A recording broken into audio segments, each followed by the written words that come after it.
All the work we do at TPB is oriented around how do we change systems of production on planet Earth so that we can make things using less energy, less land, less natural resources. I'm a big believer that sustainability in the 21st century does not arise from convincing consumers to consume less. I think sustainability arises from building technology-based solutions that let consumers consume more and dropping the price and dropping the environmental impact. And that's what technology allows us to do. So if you go back to the industrial revolutions, of the 19th and 20th century, we built factories, right? We put all this technology in a big machine in a big facility, and we used it to make stuff over and over again. And that dropped the price for consumers because we automated in a big factory. Turns out that the technology of that factory, as all technology does, shrinks, gets faster, gets cheaper, gets better.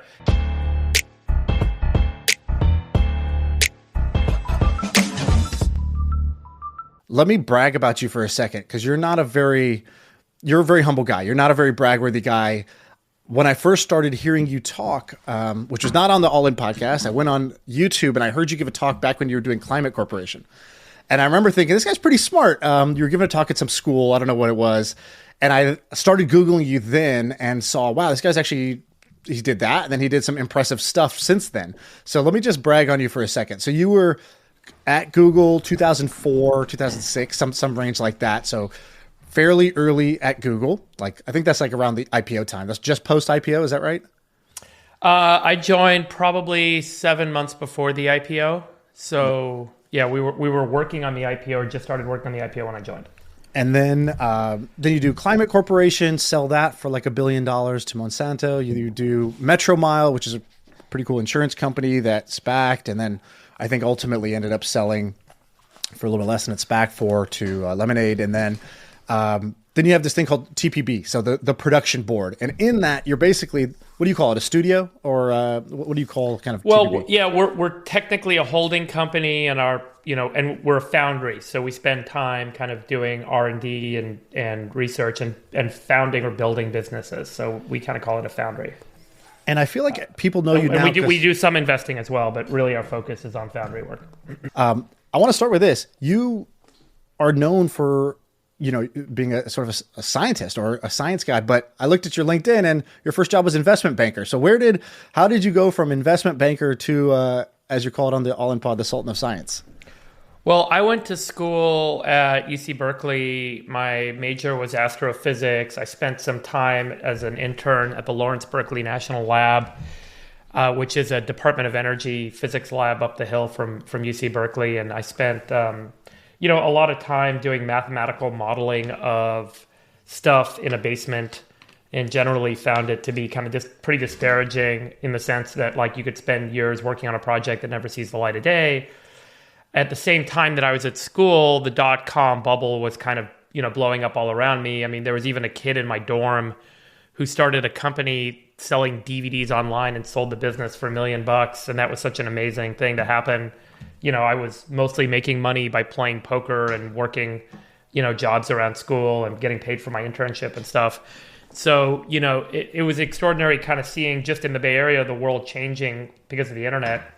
And so I got really kind of inclined and interested in not going to grad school and really going to go work in Silicon Valley. So I applied for a bunch of investment banking jobs. That was kind of the hot job to get out of school, where I could focus on the tech industry and learn about it.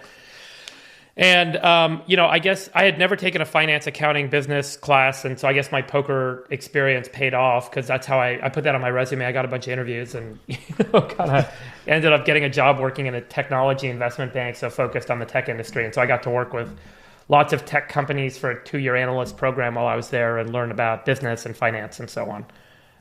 So that was kind of my first foray into the world of business. I tried to start a business when I was in college. Never really talked about this publicly.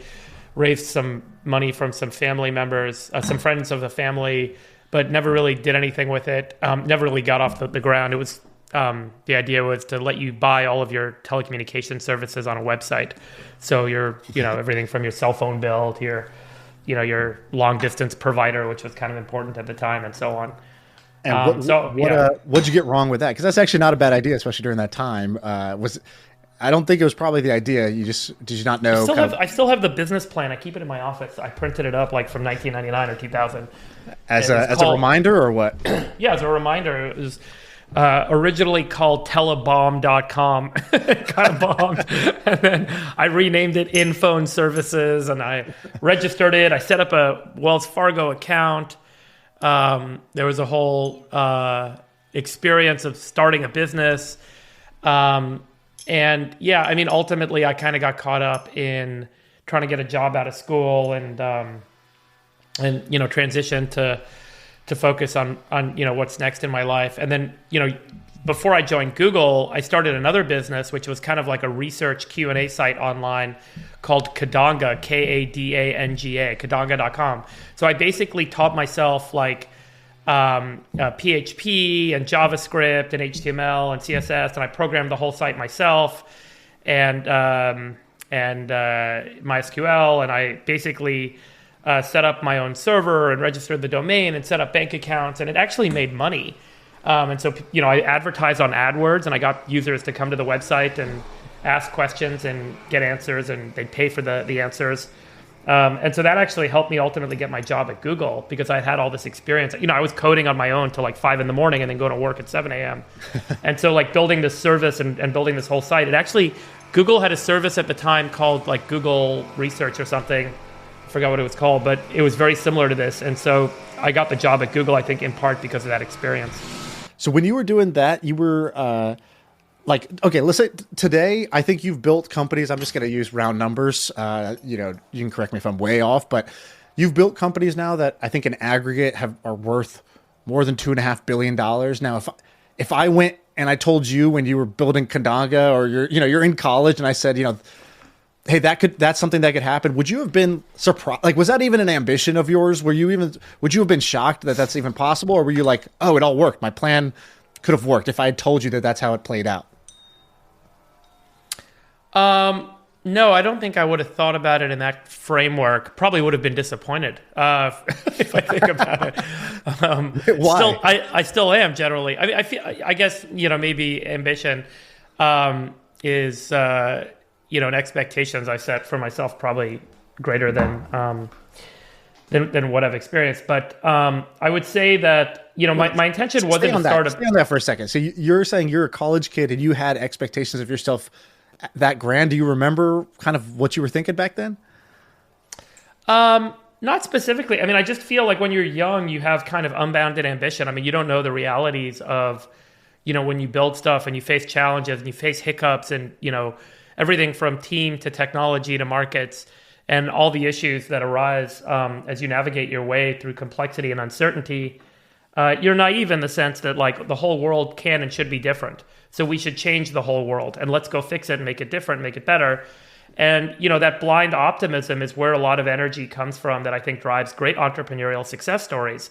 Ultimately, there's friction and rubber hits the road. And, in retrospect, I think a lot of what's gone on in my life and my career is probably understandable in hindsight. But, blind ambition gives you unlimited vision. And I think, if you're not challenged along the way, that can and should persist.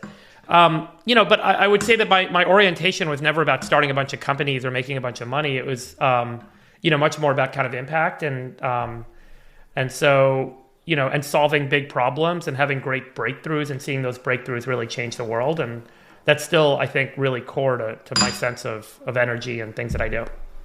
And you were at Google at a time when Google was very ambitious. And I think I've read or heard basically like Larry Page is kind of a fan of yours. I think he's invested in TPB, and it sounds like you were there and you were doing corp dev there. So you were doing a kind of different role. Give me a Google story. What was it like at that time? What was it like around those founders? Give me a sort of a story around ambition or your time at Google. Well, so I joined Google. There was just under 1,000 people, I believe. And, we all kind of worked pretty close together. There was like 2 buildings or 3 buildings that were the main buildings at campus there at 1600 Amphitheater. And, so when I joined, there was 3 of us that started this corporate development group, which was really like, what's the strategy and things we can acquire and invest in and grow the business, and had pretty kind of free reign to look at things. And I really focused on kind of the advertiser or business side of Google. So I wasn't interested in consumer products. I was more interested in like, what's our business? And so, in that context, I worked on all sorts of ideas of like, how do we take what we offer advertisers, which at the time was really just AdWords, and how do we think about other media we can make advertising available to those advertisers? So, can we do print ads? Can we do radio ads? Can we do TV ads? Can our advertisers use AdWords as an interface to access media across all these different properties and channels? So I did a few acquisitions and found a few companies. One was called DMark that we turned into kind of this radio advertising business. So you could go to AdWords and click on audio ads and create an audio ad and then publish it to actual radio stations. And it would play in stream in radio stations. Wow. And you could see the impressions and all this stuff. That's not a thing now, right? That didn't end up becoming part of AdWords. It stayed right? for a long time. There ended up being a really nasty lawsuit with the founders and a very difficult set of circumstances that arose after the acquisition. I mean, I'll tell you this story now, given how many years it's been. I think that was 15, 16, 17 years ago. Holy shit, 17 years ago at this point. But, I had real issues with negotiating with the founders and doing the transaction. And, we thought it was such a great plug and play for Google. These guys went out and all DJs and radio stations buy these servers that they put into the radio station, and they put the MP3 files of the ads on the servers at midnight every night. And then when the DJ says, okay, time for ads, they press the play button and it starts playing the ads off the server. So what these guys did is they bought the company that has all those servers for like $4 million, and they connected it to the internet. And they set it up so that advertisers could remotely create dynamic content and fill in the unsold ad spots on that server every night at midnight. And so they were buying what's called remnant inventory and making money on it. And so it was brilliant, but for the $4 million acquisition and not a lot of technology development thereafter, they were trying to sell the business to us for $100 million. So they thought it was worth $1 billion. I mean, the whole thing was crazy how we negotiated the deal. So it ended up being like effectively a $50 million or $72 million upfront cash payment, a $50 million milestone payment if they hit a bunch of technical milestones, and then up to $1.2 billion in earnouts based on the advertising revenue generated from all these stations. And so that earnout structure was the only way I could really bridge the gap on the deal. I had to go talk to Google's board about it. We eventually got them to sign off on it. And the whole thing ended up being like a really ugly negotiation. And I didn't want to do the deal. And I told Eric Schmidt, I'm like, look, I don't think we should do this deal. I don't think these guys are going to work out for us. I think it's going to be ugly. And Eric said, we have to be in radio. It's a $60 billion market. Push the whole thing through despite my push against it. We did the deal. And sure enough, we ended up in this nasty lawsuit that lasted for years. I wasn't around for all that, but I think eventually it all went away and audio ads kind of died down. So that was the sort of stuff. I also worked on Google Analytics. So I pitched Larry and Sergey early on the idea of like, look, our advertisers should be able to have analytics on their web pages to see, how people are converting and why not. We didn't have a conversion tracker at the time or anything. So, tell me what that means. I pitched Larry and Sergey. So like, Larry and Sergey are the founders of Google. I work with an amazing person named Megan Smith. She's really well known in Silicon Valley. She was Obama's CTO. She's an incredible personality and a tour de force. And Megan was really my mentor at Google and kind of showed me how I can just walk into Larry and Sergey's office and walk into Eric's office. She's like, let's go talk to them about this. And I'd be talking to her about it. She's like, let's go see what Eric thinks. And she'd drag me over to Eric's office and he'd be like sitting there on his computer doing emails. And she'd like barge in and be like, David's got this idea. Let's talk about it. And then like sit down and, and so she really kind of showed me that we can and should have this kind of dialogue with these execs because our job was to really help push and think about things that we can take Google, what direction we can take Google. And so, I really had, I think, great mentorship there. And so I, was in a meeting with Larry and Sergey saying, like, I think we should be in analytics and we should offer advertisers the ability to see stuff. And I met Wesley Chan, who was a product manager at the time. And so Wesley and I kind of started working together after that because the first thing Larry and Sergey said to me was, that's evil. Third-party cookies are evil. We don't want to track users across different web pages.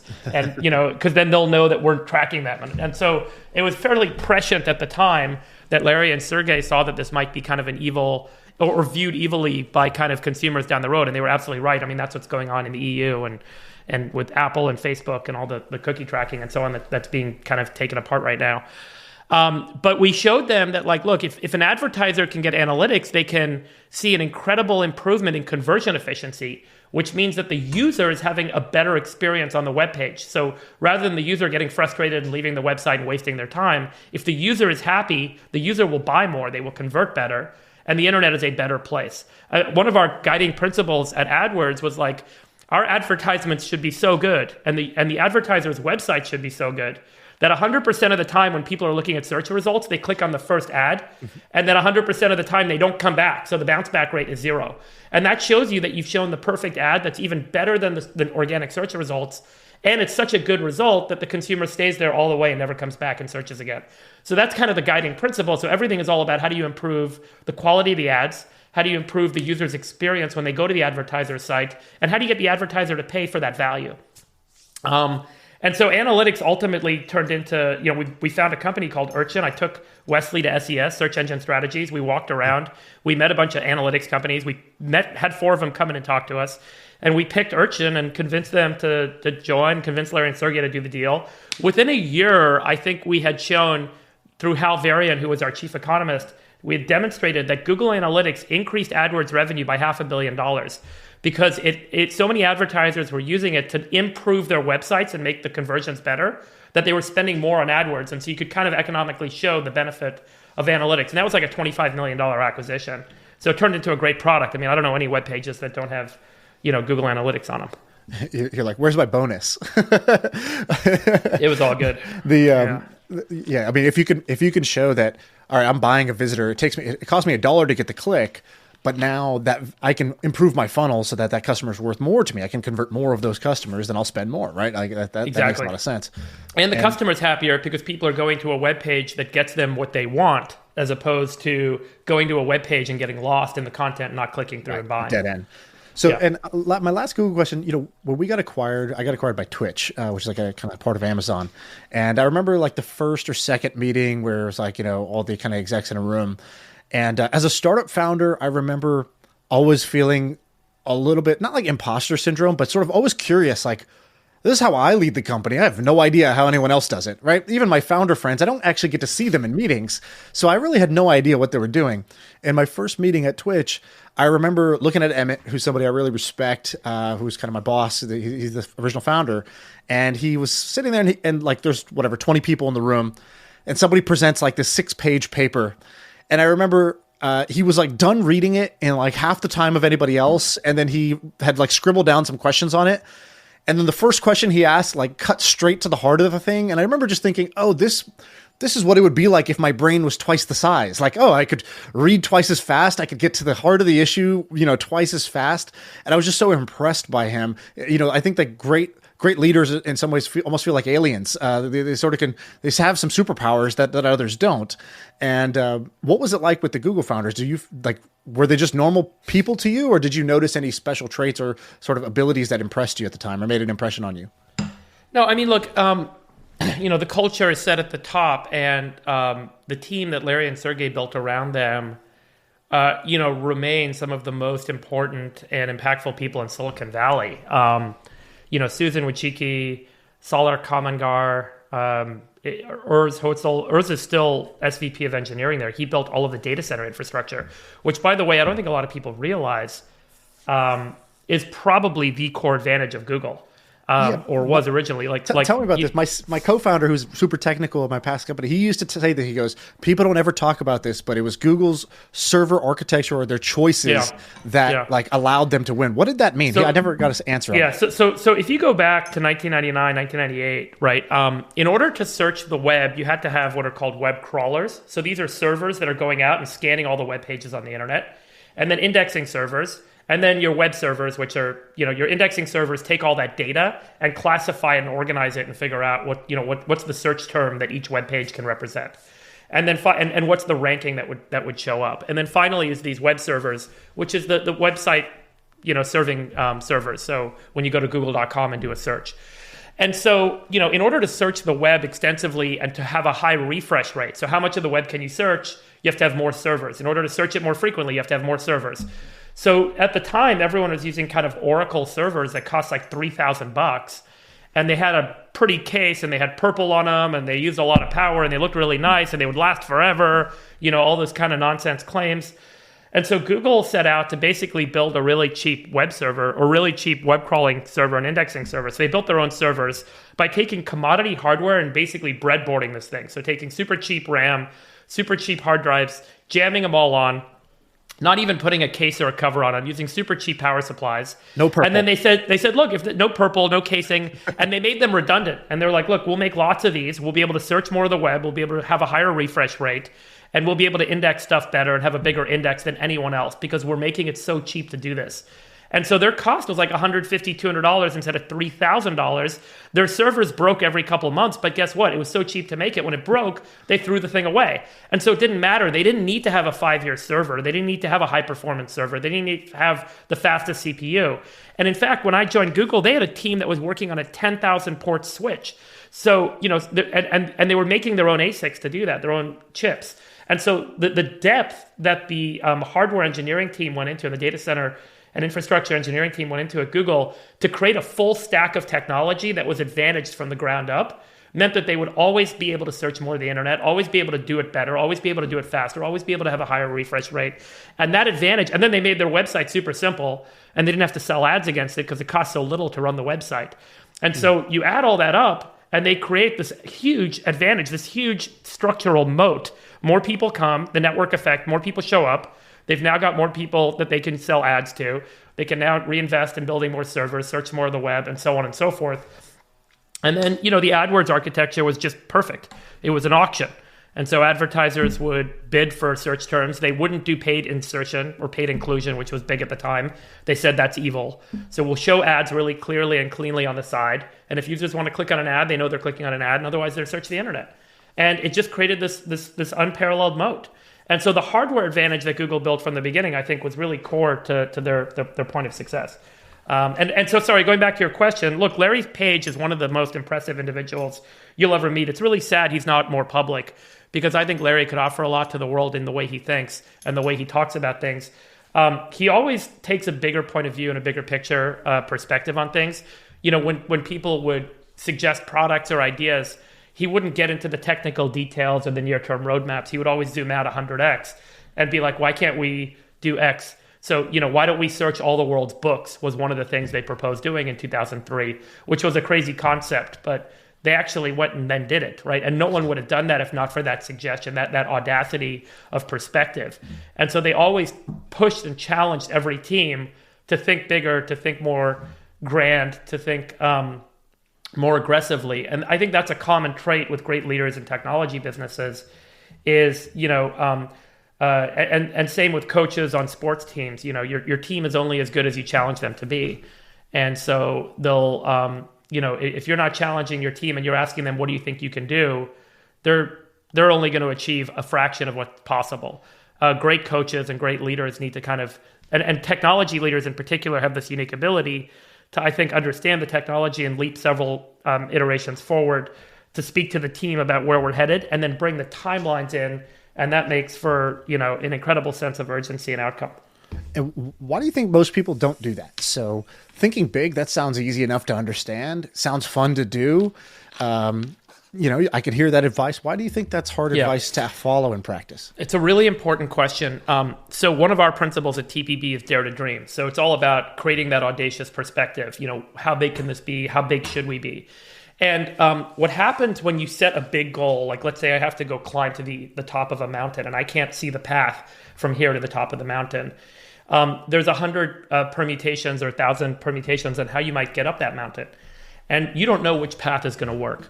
Most people that are smart have been successful. And most people that have been successful are not used to not succeeding. And so the orientation at that point is that success is all about doing something and getting an action that you expect out of what you just did. And so you are inclined naturally as a smart person, as a successful person, to only do things that you know what you're going to get as an outcome. And guess what that does? That limits your horizon. So then you end up saying, I'm not going to take the more circuitous, challenging route or path that might get me to the top of the mountain. But I can see that this particular path gets me, a quarter of the way up the mountain. And that may not, and you might know, however, that means you're giving up going to the top of the mountain. But at least you know for sure that if you do X, you're going to get Y. And I see this all the time. I see this all the time at businesses where the teams end up compromising on their big vision, and they compromise on the moonshot because they're more likely to succeed and they feel more comfortable taking a shorter range, narrower horizon, and minimizing the opportunity set significantly and saying, I'm just going to go do this because I know if I do X, I'm going to get Y. And that feels comfortable and I know it's going to happen. And so they minimize the dare to dream circumstance. And then they always say, well, you know what? We'll come back and dream big later. But guess what happens? Let's say you're thinking about, I'll give you a very specific example because this relates to the business we're announcing this week, Cana.com, which is our molecular beverage printer. But early on, there was a hard push to say, look, we know restaurant owners will buy this device. I don't know if every consumer is going to buy this device. It might be too expensive. It might not taste good enough. Consumers are so, fickle. If we make a device for restaurants, we know that there's an economic advantage. There's an ROI enterprise-based sale. Let's go sell in restaurants. And we'll make a bigger device so it can hold more and we don't have to worry about shrinking and getting all the technology into a tiny form factor that fits on a kitchen countertop.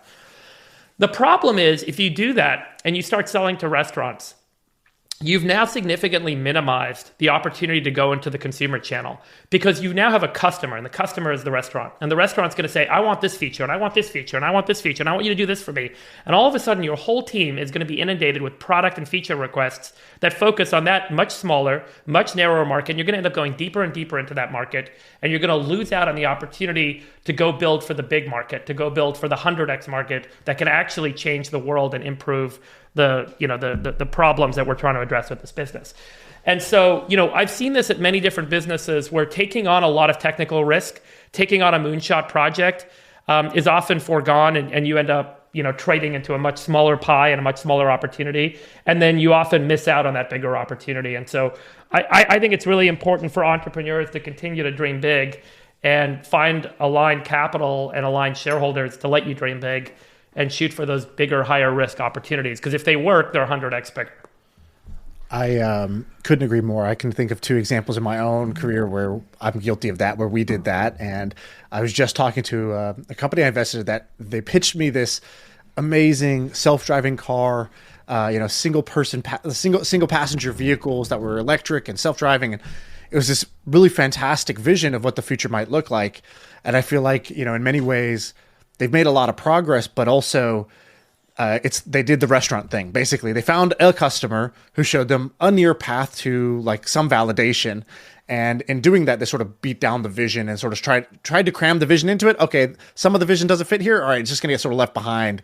And we'll just do this one thing that might actually net be a much smaller overall opportunity and smaller impact of this really hard technical thing. If you're going to spend your whole life doing this, well, why not go for the one that actually might work? This also isn't limited to technical. Have you heard the Airbnb, Brian Chesky's thing, like the 12-star experience? Have you heard this? No, maybe, but it doesn't ring a bell. You'll like this. So basically he sat down his team and he's like, okay, we're in the hospitality business. We want to give our guests a great experience, a 5-star experience. He's like, so first let's just define it, right? Like just humor me. What's a 1-star experience? It's like, you get to the house, it's locked, there's cockroaches outside, you can't get in, you're out in the cold, blah, blah, blah. He's like, be vivid about it. So he made them sort of explain really what that 1-star experience would feel like. Then he's like, all right, give me a 3-star experience. Give me a 5-star experience. And then the team gets excited. They say, 5-star experience is, you get there, it's easy to get in. The place is nice. It looks just like the photos, and you have a great stay. Everything works, nothing breaks. And on the way out, the host leaves you a nice little gift basket, so you enjoy yourself. He's like, awesome. So what's a 7-star experience?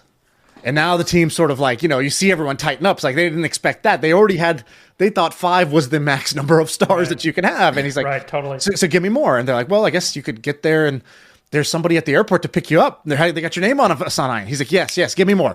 And so they started to define a 7-star, and he kept pushing it, 9-star, 10-star, 12-star. And they get to this ridiculous extreme of like you get there, not only do they have the stay, they say, hey, you're going to be up at 9 a.m. tomorrow. I got something special for you. Somebody picks you up. They take you on an adventure surfing outside because they're an expert and blah, blah, blah. And then that type of thinking is what gets you to do Airbnb experiences, which is like the local kind of like activities to go do, which wouldn't have really otherwise been in a, go book a place to stay, a place to sleep, like type of website necessarily. Right. And so you can do that on user experience and customer experience just as much as you can do on the technical side. I think that pairs pretty well with your framework there. Totally. So let's talk about Cana. This is cool. So I heard this. This is actually when I think I reached out to somebody on your team. I said, I actually didn't want you on the pod. I said, I want to make a drink. And so can I explain it in simple terms of what I think it is? And then you correct me. Go for it. All right. So you basically made a printer, like a home printer, but instead of printing out, sheets of paper with ink on it, you could print out a drink, any drink. So like, for example, my wife is vegan. She doesn't drink alcohol, never has drank a drop in her life, but she loves, certain types of teas and coffees and things like that. And so she could take her favorite tea and have it like exactly the way she wants it. So, like one of the reasons she loves Starbucks is because she can go in and say, I want a light ice, oat milk, decaf with no sugar, blah, blah, blah. She can customize her whole drink. So similarly, we're going to have a device and if I fast forward 10, 15 years, I don't know, you tell me the timeline, but we're going to have a device in our house that we can just push a button and it'll dispense the drink we want. It'll print a drink for you that is exactly the drink you want. And that same machine that she's going to use for her teas, I can go use for a, lime, Gatorade-like drink that I could print out. Or I might even be able to print a drink that, somebody creates. Somebody on the internet just creates a recipe, and then my printer can just print that recipe out, and I can try that drink at home. And so instead of shipping, cans of beverages or going to a store where there's beverages on a shelf and then I drive it home and I put it on my shelf, instead of that whole process, we just combine the water that we already have in our homes with kind of like a printer cartridge of flavors, and you can print whatever drink you want. So, all right, tell me if I butchered it. You did great. I love the use cases. Those are perfect and awesome. So that was great. And I think that's exactly right. The big discovery, the big kind of aha with this business is based on the idea that 99% of beverages are water, or maybe water plus sugar, or maybe water plus alcohol. And only 1% of all beverages is the chemistry that makes the flavor, the smell, the color, and the texture of the beverage. And that 1% is all that we really need to turn water into all these different beverages. So the chemical, literally water into wine. Water into wine. Cana, by the way, is the town in Galilee where Jesus turned water into wine. That's the name. Little known fact. Now becoming a better known fact. But friends that went to Sunday school, by the way, tend to know that. But basically, if you take a wine has about 500 of those flavor compounds. That's all the stuff that comes from the grape and the skin and the branch and the leaves and the oak and all the stuff. And it turns out that of those 500 compounds, chemically speaking, only about 30 to 40 really matter to your sensory palate. So your nose and mouth can only really pick up and really cares about the 30 to 40 compounds. The same is true in coffee, in tea, in juice, in soda, in liquor, in beer. So all of these beverages are 99% water, or water and sugar and alcohol, and 1% are compounds where you might have hundreds of compounds in the organic state, but you really only need a few dozen of them. And when you look at the chemical composition, it turns out that few dozen compounds can be very overlapping from one beverage to the other. Only a few tweaks of a few chemicals can change a white wine into a red wine, or a Chardonnay into a Sauv Blanc. And so the idea is let's get those compounds, those ingredients, into a cartridge, just like an inkjet printer where you might have CMYK, right? 4 colors. And we could have 80 compounds. And we think that with 80 compounds, we can recreate all the beverage flavors that make up, everything from an OJ to a Gatorade, to a beer, to an iced tea, to an iced coffee, to a margarita. And so that's the idea with the business. And so, Cana.com's just launched, right? So it's, we're going to be, we spent about 3 years on this project. First was all the chemical work. So, does the chemistry make sense? Can we actually decompose all the beverages? So we've, at this point, used what's called a GCMS, or a gas chromatography mass spectrometer, to analyze what are the molecular components of literally thousands of beverages. It's like a 23andMe for drinks. Yeah, and like this is really scanning the world's or digitizing the world's beverages. And so we've got all the sodas, all the bottles of wine, all the liquor, all the tequila, everything you can come up with has gone through this device. And then based on that chemical composition, we've built software that uses heuristics or master combinations to try and reduce the number of compounds down and create a common overlapping set that we can recreate all the beverages. So give me the origin story. So were you just sitting around one day and you're like, you know what? All these drinks are 99% water and then just 1% is the differentiation. Why don't I do, like, how does an idea like this even come into your brain? What do you see? What are you reading? What happened? Where did the epiphany happen? Well, a couple things. One is I had a good sense for that for a while. I was at dinner with a professor from UC Davis back in late 2019 or so. And so, or 2019. And so he was telling me about this research paper published by the scientist in Germany at the Technical University of Munich. And the scientist runs a flavor science lab. And he basically took a glass of wine and he reduced it from 500 compounds down to like 37 or 40 or something, and gave it to a consumer sensory panel, and they couldn't tell the difference between that wine and the original wine. And then he did it with another wine, and he's kind of made these declarative statements that he thinks we could recreate all beverages with just a few dozen compounds. And so that was kind of, I said to the guy at dinner, I'm like, why don't we just make the Star Trek replicator for beverages? Like, we could just print any beverage if we could just get those few dozen compounds to people's homes. And so there's a guy working with us as a scientist in residence at TPB, which is a foundry. We run kind of R&D programs internally, and if we feel confident that the R&D yields an opportunity, we'll build a business around it. So in this particular case, we said, hey, Lance, why don't we read these papers, try and recreate these experiments, and see if we can come up with a good orientation around, is it really feasible that we can create thousands of beverages using just a few dozen compounds, that they make economic sense, and that we can put them in a flavor cartridge and turn this into a machine. And so, after about a year and a half, we actually, convinced ourselves that this is going to work. We separately ran a chemistry program, analytical chemistry program, as well as a hardware program. And, we had spreadsheet models that showed that the math could work and that we could actually make this device. And we had a bunch of different technical challenges on how do you actually dispense microliter and sub-microliter volumes of these flavoring compounds into the water stream. You got to make sure you can do the whole thing in 15 seconds or 20 seconds, because otherwise consumers are going to get annoyed. It's got to taste incredible. You got to have high precision. It's got to be cheap. You got to make it really cold. I mean, all the product that, we had all these PRDs we were trying to iterate on, and then we yield our kind of estimated cost model, and then we had to prove the tech worked. So, very iterative cycle for the last 3 years to get to this point. So we now have fully working prototypes of the Gen 1 of the device.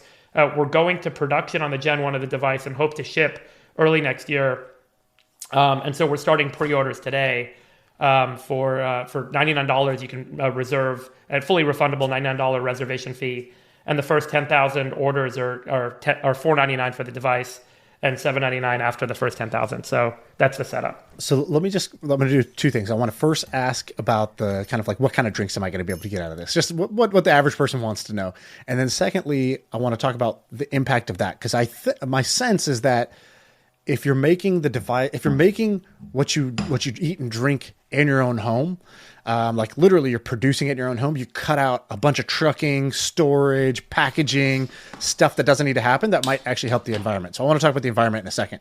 But let's first do the fun stuff. So the drinks. Okay. So I got water in my house, and your drinks are going to be, you have a way to basically cool down the water, and can you like carbonate it, or what are the limitations here? Yep. It's chilled and carbonated, optional, obviously, in the device. You don't need to worry about any of that. Or you can go hot. We don't do heating. So we don't do hot beverages in Gen 1. So just to be clear, you're not going to have hot coffee or hot tea. But there is cold brew, there is iced teas, flavored iced teas, all that. There's a whole variety of stuff there. But the idea is there are 3 cartridges. So there's the master flavor cartridge. You put it in. It should last anywhere from 1 to 3 months before you need to kind of replace it.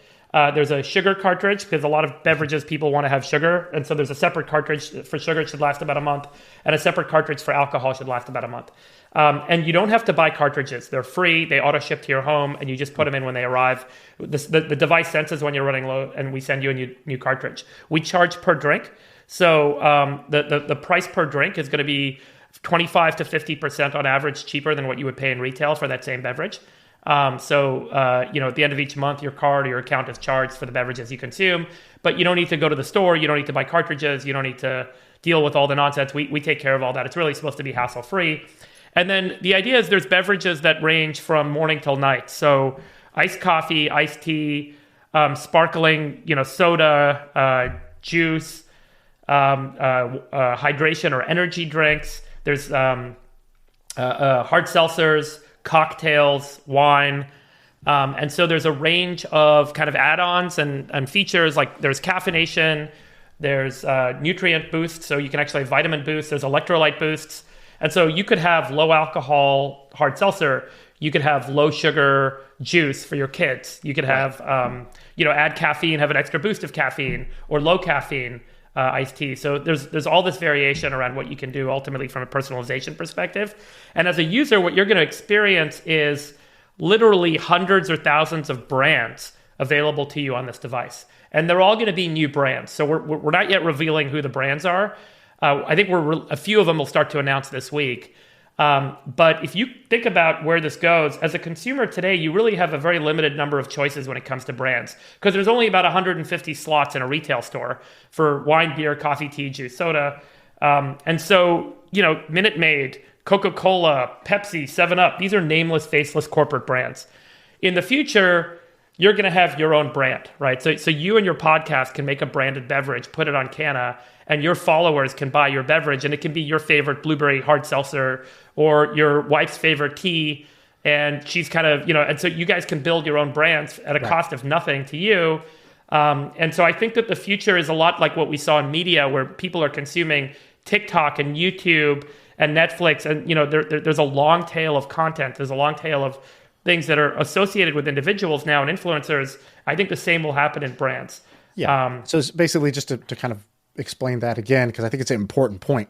So you're saying, the same way that if you wanted to, watch TV or listen to the radio, there was just a fixed number of slots. And so they, when there was 3 channels, well, they would show the most general thing that would appeal to like kind of the common denominator type of audience. And then when we got cable, we got more channels. So now you got a fishing channel and a golf channel. But, those are still pretty broad, actually, when you compare it to YouTube, where it's like, I can watch somebody who just likes to binge eat food, and like that's just what I want to watch right now. Or I can watch a guy who, some CrossFit thing that may not have made it onto ESPN, ESPN2, ESPN3, or ESPN, like it would have never made it on those shows. You can't binge watch chess matches on ESPN, but you can on YouTube, right? So you're now watching way more media than you would have otherwise, because you love chess matches. And this podcast is a good example. Not only does it give the consumer more choice, it gives the creator a way to just push a button and try their hand at it. And if we're good, like we kind of sucked at the beginning and now we're good. Now we get a few million downloads a month. Well, that's great because it was permissionless. We didn't have to go audition anywhere and get selected in order to be on stage. So what you're saying is the same thing's going to happen in drinks. So the consumer is going to have this infinite selection of like flavors that fit their needs. So the low sugar, orange juice, whatever, the sparkling, whatever, that's going to be appealing to that person. They're going to be able to print that beverage, even though it may not be sold on the shelves, because it's not like kind of mass popular drink choice. And the other thing is, me and Sam have already started brainstorming. Sam wants to do a root beer. I'm interested in more of like a sparkling water sort of thing, a non-alcoholic, refreshing thing. Yeah. So we're, let's do it. You guys want to do it? No, I'm serious. Yeah, we want to do it. Yeah, so come to Redwood City, try the device, and we'll get you guys set up, and you make your own brand. And well, that's the question, right? We were about it, and people started DMing us because they were like, "Yeah, dude, we were totally," because we like to make up fake name brands on the show. We were like, "Oh, Southern Sam's root beer," and then Sean's whatever motivation. I said this idea. I said somebody should make a brand of water that's just called Lucky Water, and it's just a little. You might have good luck if you drink this water. So I would have Lucky Water, right? It's placebo water, and just say this is a total placebo, but hey, it never hurts. And And so you can put a hint of something in there, just a hint. Well, it's going to have some flavor, but the luck is why. So anyways, that's my drink. And so, but the question was, is it going to taste the same, right? So for example, I lived in China for a bunch of years, and you would get these sodas, and there's this phrase for expats living in China called NQR, not quite right, where it's like, it almost tastes like KFC, but like it doesn't taste like KFC. Totally. And that was a common problem when they tried to export these kind of flavors to another country. So I know you're kind of biased, but give me you seem like you're a pretty honest guy. I don't think you're trying to sell stuff. No, I mean, we're pretty technical about, so here's an important point, and I made this point earlier today, so it's fresh on my mind. There's a difference between taste and flavor. Flavor is the sensory experience that you have, biochemically and biologically as you experience a bunch of chemistry in your mouth. Taste is how you psychologically or how your brain interprets and finds that appealing. So we've all heard stories about taking expensive wine and cheap wine and blindfolding people and giving it to them. They can't tell the difference. I can give you really cheap $2 chuck in a 2 Michelin star restaurant. You taste it and you're like, oh my God, this is amazing. Fantastic. I can give you really expensive wine in a McDonald's and you kind of chug it down, right? And so taste is a function of the overall kind of sensory experience when you have a product, when you engage in a product. And so, a big part of what we're trying to get right is that experience being more than just the flavor we have to get right? But you have to make sure that there's something to substitute for the affinity you have with a brand. So you have an affinity with KFC or Coca-Cola, and so there's some benefit of that being ingrained in your mind. You taste something, it's good enough, you're like, okay, cool. And so what we do from a flavor so that's number one, is there's a whole digital experience on the device that we think is really important. Brands no longer are static. It's not just a logo. Brands are visual, right? So there's a video or some audio that comes through as you're exploring, as you're trying stuff through the device. And then flavor, it's really straightforward. Our chemistry team prints beverages. We take the best in the market for that category. So we'll take Sprite lemon lime soda, we'll print one of our lemon lime sodas, and we have a sensory panel where we bring in consumers, they blind taste, and we score stuff. And then we get iterative feedback on what's working, what's not, and that allows us to craft formulae. So, that is a big part of our analytical chemistry process, is the sensory feedback that we do blind. And so we don't graduate formulae. We don't say that these ingredients work until and unless we hit and exceed best in market comparables. By the way, really interesting statistic, you'll see that things like cold brew coffee, which is a really interesting one because it's so complex and can be so different, just like dark chocolate. You can take like Starbucks and Blue Bottle, and one group of people will passionately love Starbucks, one group of people will passionately love Blue Bottle. And so, you'll see that we will score really well with one group with one of our formulae and really well with the other group with another one of our formulae. And so this goes to the point earlier. If you take a Coca-Cola, it's got 44 grams of sugar or whatever in it. That's what Coca-Cola decided was going to be the lowest common denominator. That's how they get the biggest audience to buy Coca-Cola. Mm-hmm. But it turns out some people would buy more Coca-Cola if it was 20 grams of sugar, and some people would buy more Coca-Cola if it was 60 grams of sugar. So if Coca-Cola had a 20 gram, 30 gram, 40 gram, 50 gram, and 60 gram version of Coca-Cola, they would sell a lot more in aggregate of all those versions than if they sold just the 144 gram sugar. And so sugar is a terrible example because it's evil and awful, but we all love it. But my point is Malcolm Gladwell has a TED talk on this. You've seen that one? Malcolm Gladwell has his TED talk about the perfect pasta sauce. It's got it has millions of views. Yeah. You got to listen to this thing. Yeah. So Malcolm Gladwell goes on, and like in his style, he goes and he tells this great story about this guy that gets hired by Pepsi and by Coke, and then gets hired by Prego, I think it is. He's like, we want the perfect pasta sauce. What is the perfect flavor for consumers? And he discovers there is no perfect pasta sauce. There are only perfect pasta sauces. And he's like, some people want the chunky one, and there is a perfect version of the chunky that will appeal to the most people there. And then some people want the one that's this, and that's why you see the aisle today, and there's like the one that's super garlicky, and then there's the one that's super chunky, and then there's one that's not chunky, because those people feel very passionately that chunky is better than non-chunky. It's not close for them. And then another group of people will feel the exact opposite. And so, but they're limited in some ways, because those are still, they're only going to bottle 5 of these or 7 of these or 12 of these, and then put them on shelves, which can only hold 7 variations. Whereas you're not limited by that in the same way that YouTube's not limited by the number of channels on your TV. That's right. Exactly right. And I think that's where it's not about, are we better than Coca-Cola? It's that, can everyone find a product on Cana that they like more than Coca-Cola. And you can't use their name, right? So what are you going to do? Are you like Schmoka Schmola? Like, how are you going to? Oh no, we've got all your brands. No, we're not using any of those brands. It's all new brands. So your Lucky Water is going to be a brand. We're going to get that done. Okay, and so you'll find hundreds of new brands available on Cana that you don't find on the store shelves, and you're going to have like your house brands, basically, of the popular things yourselves to seed. We may, yeah. I'm not interested. I'm more interested in finding partners that are going to be passionate promoters and want to, be creators on this platform. So I think that's where I'm most interested. I think we're going to have to seed a bunch of stuff ourselves, but I think it's likely going to be the case that folks that want to be creators are going to be bringing brands to market through the device. Well, this has happened with alcohol, right? So like The Rock, exactly. He sold, I don't know how many hundreds of thousands of cases of his tequila. Like The Rock is going to be a billionaire, not from wrestling, not from movies, but from same tequila. With 50 Cent, same with George Clooney. Right. I mean, all Conor these guys McGregor. They've all got beverage brands. And by the way, you have to be huge. And that's the thing. So only 3% of beverage brands that launch and get retail space actually make it to 10 million in sales. Right. And so, if you're someone with less than 100 million followers, you've only got 3 million followers. You're a great YouTube creator. People know you. They love you. They're passionate about you. You're never going to go make a beverage brand. Right. It's going to cost $5 million to do that. You got to go formulate it. You got to make packaging. You got to make a logo. You got to box it. Then you got to go convince retail stores to carry it. Right. I mean, the whole process is like an insurmountable process, generally speaking. You have to be huge like The Rock to get that. And, there's probably 90,000 times more people in that middle that are really influential, have a lot of followers, aren't as big as George Clooney and The Rock. And so they could make a brand that doesn't require any investment, that doesn't require any capital. They don't have to take any risk. And look, if it's digital, it's permissionless, right? So if it works, great. Like they've got a nice revenue stream. And you give a share. So let's say, I don't know, what do you think the average drink's going to sell for? Like $1 or less than $1?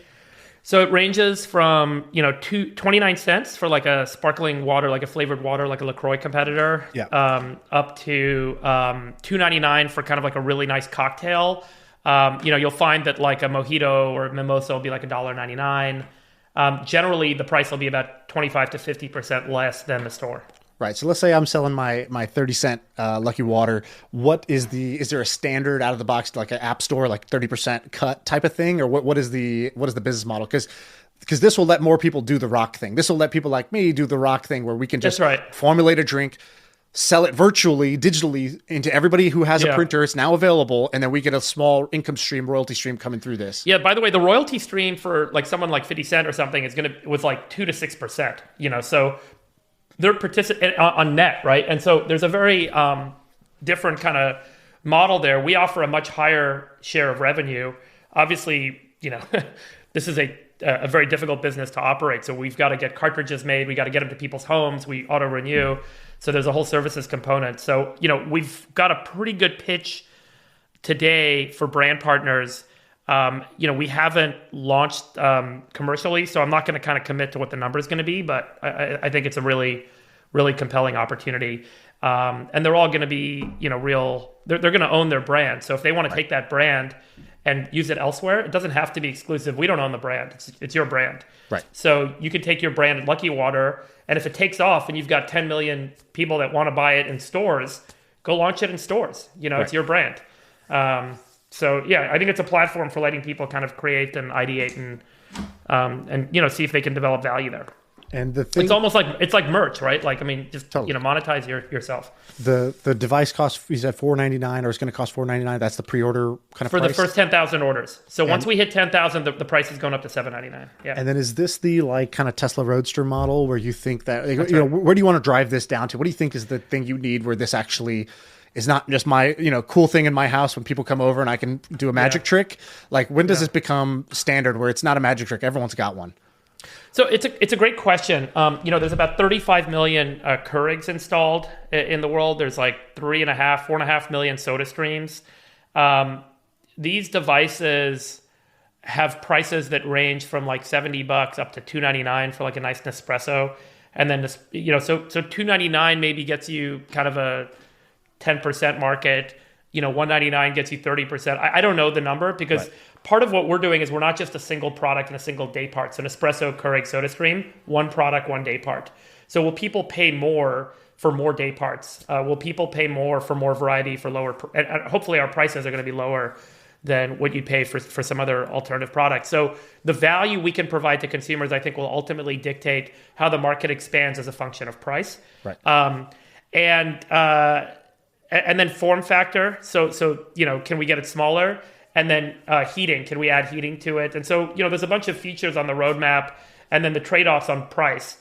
So if we add heating, it costs a lot more. It's going to get bigger. Can we make a technology leap where we can actually get everything to be smaller and add heat and drop the price?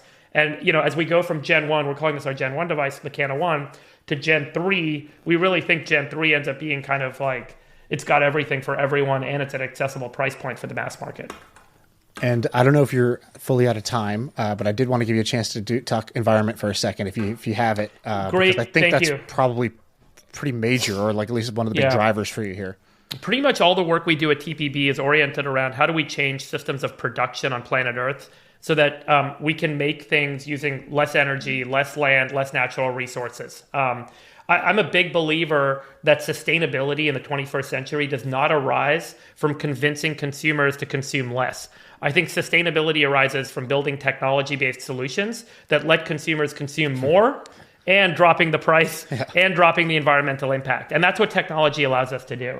So if you go back to the industrial revolutions, of the 19th and 20th century, we built factories, right? We put all this technology in a big machine in a big facility, and we used it to make stuff over and over again. And that dropped the price for consumers because we automated in a big factory. Turns out that the technology of that factory, as all technology does, shrinks, gets faster, gets cheaper, gets better. And so theoretically, technology like what exists in a factory, a technology that's better than what exists in a factory to make beverages, can be put in your home. And so, the idea is, how do you decentralize manufacturing? Because it takes about 600 liters of water to make a single liter of wine. It takes about 40 liters of water to make a liter of orange juice.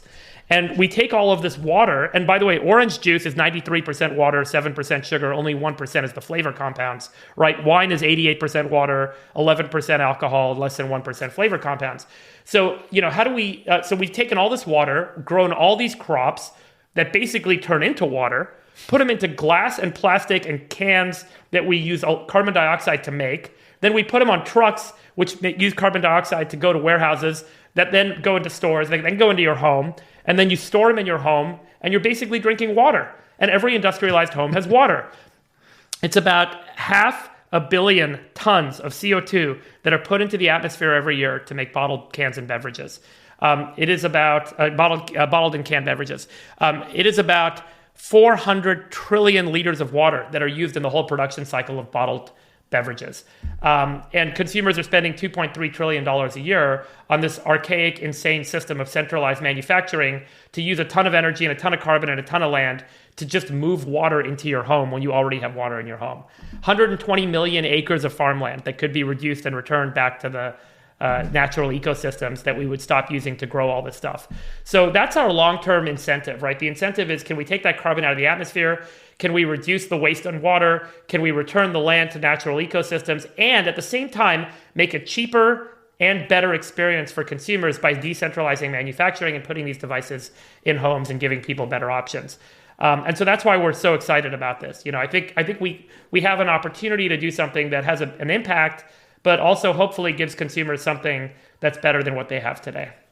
Yeah, I don't know if you're hiring, but this is one of those companies where I would look at and I'd say, wow, that'd be a cool place to work if I was out there in the job market, because you have hard tech problem. You have a device that if it works is going to be like a household name. Everybody's going to know it. It's going to be like a Netflix or an iPod or something. It's going to be something that everybody knows if this actually pulls it off.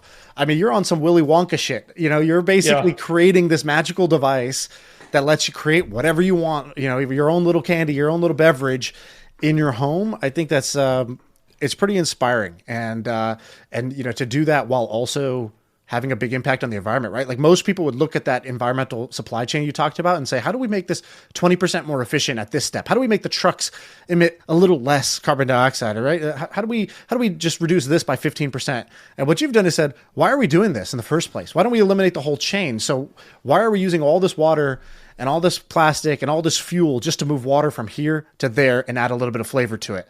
Right? The water, and Totally. even worse, when there's already water piped into people's homes. So Totally. we already built the core infrastructure, the pipe into the home with water.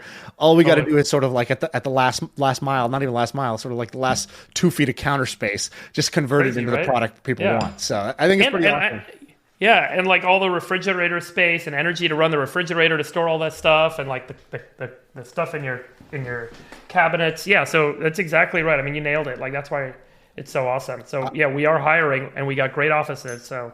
And people go to work in the office, and so that's a perk nowadays. Yeah, it's a perk. Yeah. You can see humans if you work with us. I'm gonna go out. Come and meet people. IRL. I think Climate Corp is cool. The insurance companies are. It's not that cool, but I guess it made some money. This is cool. This is gonna be your biggest thing. Hopefully, this will be the thing that college version of you would be like. All right, that was sweet. Not underwhelmed by that one. As long as my kids are proud down the road, I'll be happy. So that's all good. All right, tell people where to go to. So Cana.com. Go. Is that where you Cana.com? Cana.com, and you can check out the product specs and the product video and sign up for a $99 pre-order reservation. Thanks for coming on, man. I really appreciate this. I'm a fan of yours. It's been awesome to chat. Yeah, it's been a great chat. I think you really nailed it, and I appreciate you listening. So that's been great. Thank you.